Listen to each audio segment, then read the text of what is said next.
दोस्तों, देश के प्रधानमंत्री श्री नरेंद्र मोदी जी ने 8वें पे का ऐलान कर दिया है, घोषणा कर दी है कि कमीशन के गठित की जाएगी। इससे पहले कि बहुत लोगों ने, मीडिया वालों ने बवाल मचा दिया था कि 8 पे कमीशन नहीं आएगा, लेकिन प्रधानमंत्री जी ने 8वें आयोग का गठन करने का ऐलान कर दिया है। वैष्णो जी ने इसको पब्लिकली आके बताया है और आप जानना भी चाहते होंगे कि मोदी जी क्यों इसको लागू किए हैं और इससे क्या फायदा होगा और प्राइवेट कंपनियों का भी क्या फायदा होगा और खान सर के मन में क्या चीजें हैं। तो दोस्तों, आजकल बवाल मचा है बिहार में बीपीएससी को लेके। खान साहब की तबीयत खराब थी और तबीयत खराब होने की वजह से हॉस्पिटलाइज हो गए थे, उल्टी करते हुए नजर आए थे, कुछ वीडियोस में आपने देखा होगा। अभी वो उनका सेहत अच्छा है और खान सर ने बहुत सारे वीडियोस बनाए हैं आसान भाषा में। तो 8वें पे कमीशन के लेके भी लोग दावा कर रहे हैं कि खान सर ने वीडियो बनाया है। तो दोस्तों, खान सर को इससे क्या लेना देना है उसके बारे में आगे बताएंगे, लेकिन मोदी जी का क्या लेना देना है ये जरूर बताऊंगा। दोस्तों, दिल्ली में इलेक्शन है फरवरी में और जितने भी सरकारी कर्मचारी हैं सबका हेडक्वार्टर दिल्ली ही होता है, चाहे पब्लिक सेक्टर यूनिट हो या आपके सेंट्रल गवर्नमेंट्स के जो केंद्रीय कर्मचारी हो, जैसे सारे मंत्रालय में सेंट्रल सेक्रेटरिएट में आसपास में काम करने वाले लोग होते हैं। तो जितने भी सेंट्रल गवर्नमेंट की एजेंसी से सबका हेडक्वार्टर यहां पे है, इंक्लूडिंग पब्लिक सेक्टर यूनिट यानी पीएसयू, जैसे ओएनजीसी, एनटीपीसी, गेल, भेल, इंडियन ऑयल कॉर्पोरेशन, ये सबका हेडक्वार्टर्स है और दिल्ली में ही इलेक्शन है। और जो सरकारी कर्मचारी यहां रहते हैं उनका आधार कार्ड बन जाता है, उनका वोटर आईडी कार्ड बन जाता है, तो सब लोग वोट करने लगते हैं। तो 8वें पे कमीशन की घोषणा जस्ट दिल्ली इलेक्शन से पहले हुआ है, तो बहुत लोग क्यास लगा रहे हैं कि इलेक्शंस में लुभाने के लिए हुआ है। वैसे ये 10 साल में ड्यू होता है, तो पे कमीशन होता क्या है इसके बारे में मैं बताता हूं इस वीडियो में। दोस्तों देखिए, प्राइवेट कंपनी में क्या होता है कि हर साल किसी का 10% बढ़ोतरी होता है, किसी का 50%, किसी का 100% भी होता है। फॉर एग्जाम्पल, किसी का 20,000 सैलरी है तो उसका 40,000 भी अगले साल से हो जाता है, डिपेंड करता है कंपनी के मैनेजमेंट पे। लेकिन सरकारी कंपनी में ऐसा नहीं होता। सरकारी कंपनी हर साल बेसिक में सिर्फ 3% की बढ़ोतरी होती। कितनी? 3%। अब 3% कितना होता है? जैसे मान लीजिए किसी के 1 लाख रुपया सैलरी है, तो 1 साल के बाद उसका बेसिक पे 1 लाख है, तो अगले साल 1,03,000 होगा। अगर डीए 50% चल रहा है तो समझ लीजिए उसमें कितना 3% और इसके 0.5% मान लीजिए, मोटा मोटी 4.5%। तो कुल मिला के 5 से 6% ही साल का इंक्रीमेंट होता है किसका? सरकारी कर्मचारियों का। लेकिन प्राइवेट में तो कभी 10, कभी 20, कभी 40, कभी 50%, कभी 100% भी बढ़ोतरी हो जाता है। तो महंगाई तो बढ़ती रहती है। महंगाई का दर 6%, 7% से ज्यादा होता है। अभी हाल फिलहाल में सब्जियों का दाम आप देखेंगे, खाने पीने के दाम बहुत बढ़े हुए हैं।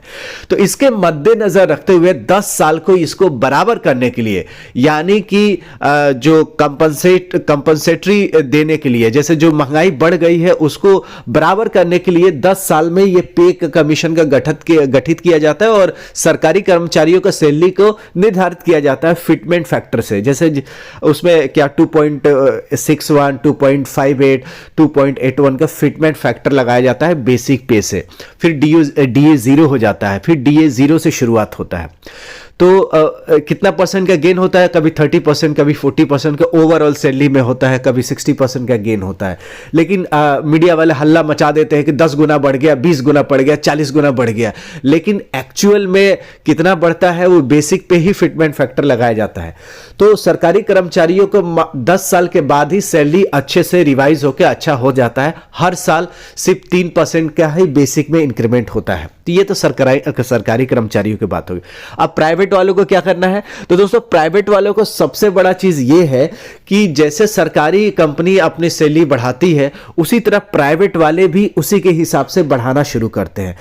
क्यों? इसका रीजन ये है कि अगर कोई प्राइवेट कंपनी में गया है और उसका सैलरी कम है तो तैयारी करके बेहतर से बेहतर सैलरी पाना चाहता है या चाहती है, तो तैयारी करके सरकारी कंपनी में लोग आ जाते हैं। जहां ज्यादा सैलरी होगा वहां पे लोग भाग आते हैं और जहां पे भागने की आशंका होती है वहां सैलरी बढ़ाना मजबूरी हो जाता है प्राइवेट कंपनी वालों को।